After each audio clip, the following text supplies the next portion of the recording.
Doing business in and within Africa is way different compared to doing business within the European countries.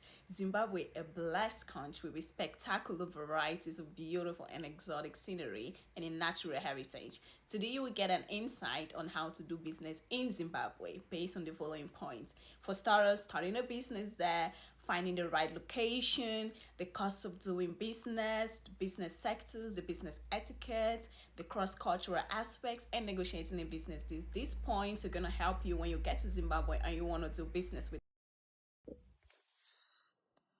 How long does it take to start a business? In Zimbabwe, you can register your business as a private business corporation or a private limited company.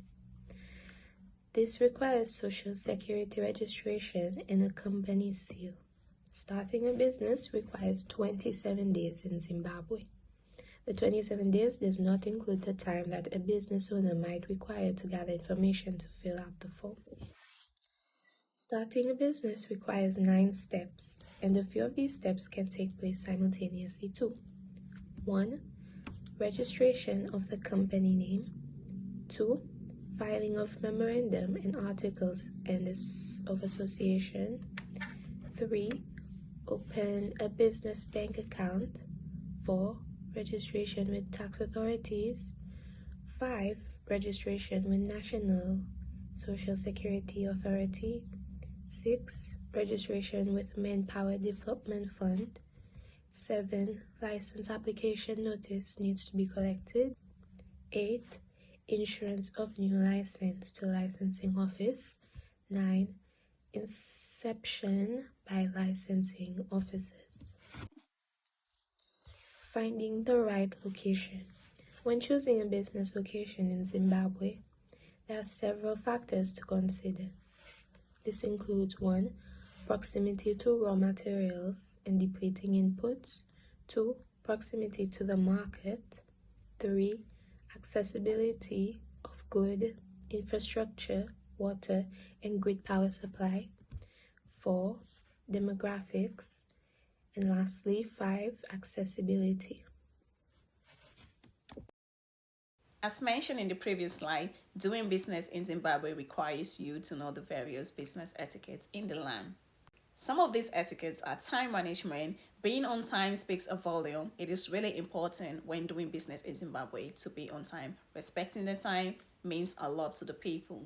Second point is honesty. It is really important to be honest with your business partner. It's going to help them trust you more and want to do more business with you. Third point is a dress code. When going in a business meeting in Zimbabwe, you're required to dress in a business attire. You need to dress formal. You don't need to show your skin because it's really inappropriate. You need to be formal at all time. Also, when speaking to, you need to look the person straight in the eye, hold eye contact at all costs. You don't need to break it. You need to hold eye contact. It's also a sign of respect to them. When doing business in Zimbabwe, you don't actually need to be friendly, build a friendship. In most countries, when doing business there, you're required to build a relationship first with these people. But in Zimbabwe, you need to go straight to the point. Everyone knows why you're here, so there is no need for small talk. The cost of doing business in Zimbabwe.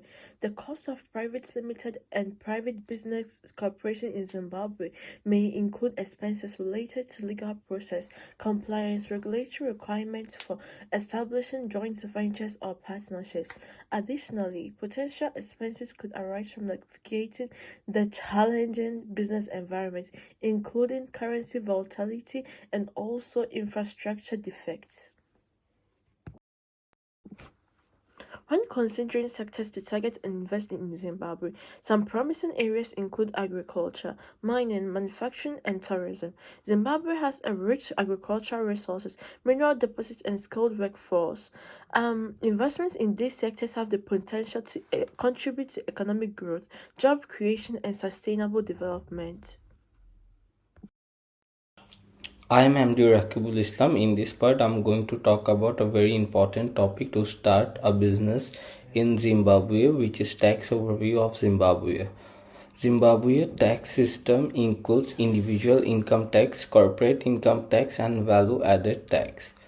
Individual income tax rate range from 0 to 40 with various exemption and allowance.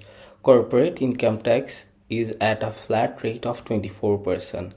VAT is levied at a standard rate of 15% on goods and service. Zimbabwe has implemented tax incentive to attract foreign investment. It's essential for businesses and individuals to comply with Zimbabwe tax regulation to ensure legal and financial adherence. Thank you.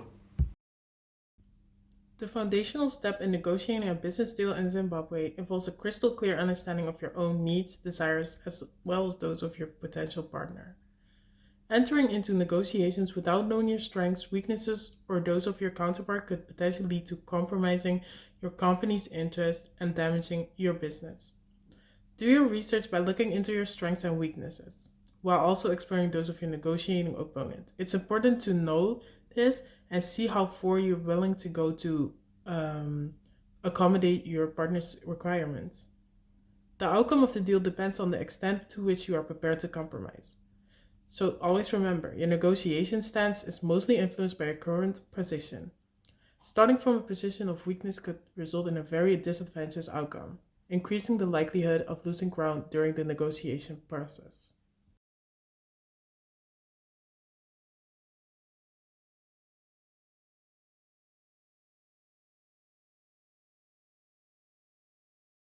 Zimbabwean culture is extremely diverse because of the many indigenous groups which call the country home. The major cultural groups are the Shona and the Ndebele, who share some core beliefs but have different languages and traditions. Cuisine-wise, cornmeal is a staple of the Zimbabwean diet, and it's used to make porridges like bota and satsa, which are served for breakfast and for dinner. Today, most Zimbabweans wear modern Western-style clothing, and traditional clothing are only worn by a small percentage of the country's population. These aspects reflect the rich cultural tapestry of Zimbabwe. I hope me and my classmates were able to give a better understanding to what it takes to start a business in Zimbabwe. We appreciate your time and engagement, and let's carry this knowledge forward.